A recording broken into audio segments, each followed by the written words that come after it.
Selamat datang di channel Kastrologi, channelnya para pejuang subuh.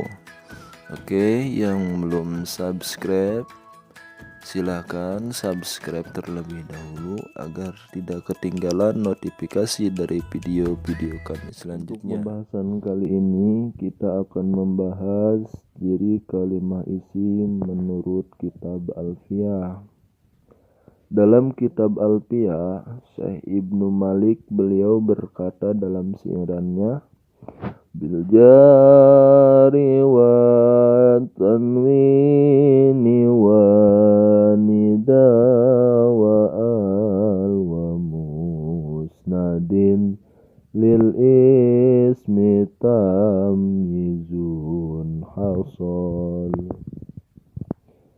Kalimat isim bisa kita ketahui yakni dengan adanya i'rab jar, juga tanwin, nida, kemasukan alif lam, dan yang terakhir adalah menjadi musnad ilaih. Untuk ciri isim yang pertama yakni i'rab jar.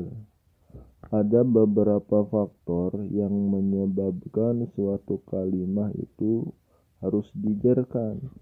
Misal seperti karena idhofah.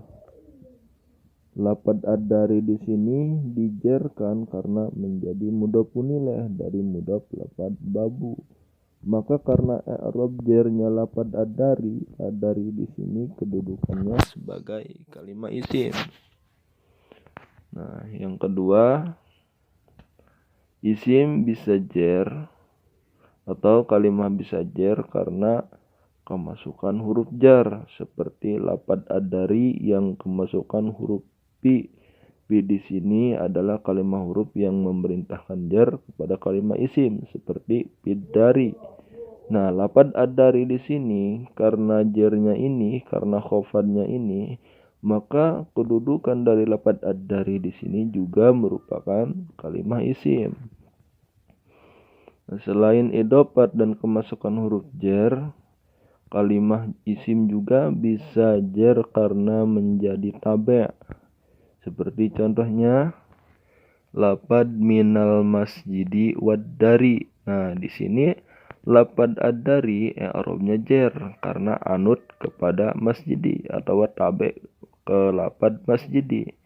Apa yang menyebabkan tabe'? Yakni huruf atop waw yang mengatopkan kepada lafadz al-masjidi, minal masjidi wad-dari. Nah, karena kedudukannya ini karena i'rab jarnya ini di lafadz ad-dari, maka sama ad-dari di sini juga merupakan kalimat isim. Mungkin bisa dipahami. Kita lanjut ke ciri isim yang kedua. Ciri isim yang kedua yakni karena adanya tanwin. Namun tidak semua tanwin dapat menjadi ciri khas isim. Hanya ada 4 tanwin yang menjadi ciri khas isim. Apa saja tanwinnya? Yang pertama ada tanwin tamkin, yaitu tanwin yang masuk pada lafadz-lafadz yang mu'rab. Nah, ini tanwin tamkin. Yang kedua ada tanwin tankir. Tanwin tankir yakni tanwin yang masuk pada lafadz yang mabni, beda dengan tanwin tamkin ya. Juga ada tanwin iwad. Tanwin iwad merupakan tanwin pengganti. Juga ada tanwin muqabalah. Nah, tanwin muqabalah ini adalah tanwin yang masuk pada kalimat isim jama' muannats salim. Nah, untuk pembahasan dari empat tanwin yang masuk pada kalimat isim ini, kita akan menjelaskan di video berikutnya. Makanya yang belum subscribe terlebih dahulu supaya tidak ketinggalan videonya. Nah, tapi di sini saya akan menjelaskan contohnya saja, seperti contoh kalimat isim karena tanwin yakni lafadz zaidun dan rojulun. Nah, zaidun dan rojulun di sini ada tanwinnya, diberikan tanwin seperti zaidun, rojulun. Karena adanya tanwin tersebut, maka lafaz zaidun dan rojulun di sini kedudukannya adalah kalimah isim. Lanjut ke isim, ke ciri isim yang ketiga. Ciri isim yang ketiga yakni karena huruf nida. Huruf nida ada 5. Yang pertama ya, yang kedua aya, yang ketiga haya, yang keempat ae, dan yang kelima hamzah. Nah, namun yang dimaksud nida di sini oleh Ki Musonib adalah kedudukan isim sebagai munada, seperti misal contohnya huruf nidanya ya. Huruf nida ya seperti ya Abdallahi.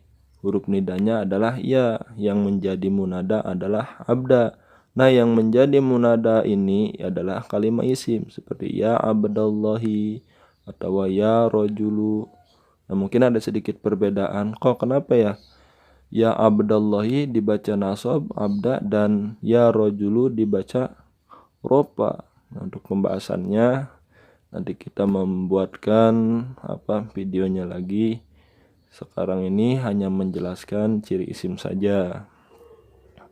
Mungkin bisa dipahami, abda adalah munada dan rojulu adalah munada. Maka dari munada-munada ini adalah kalimat isim. Yang kedua, contoh munada yakni karena huruf nida aya.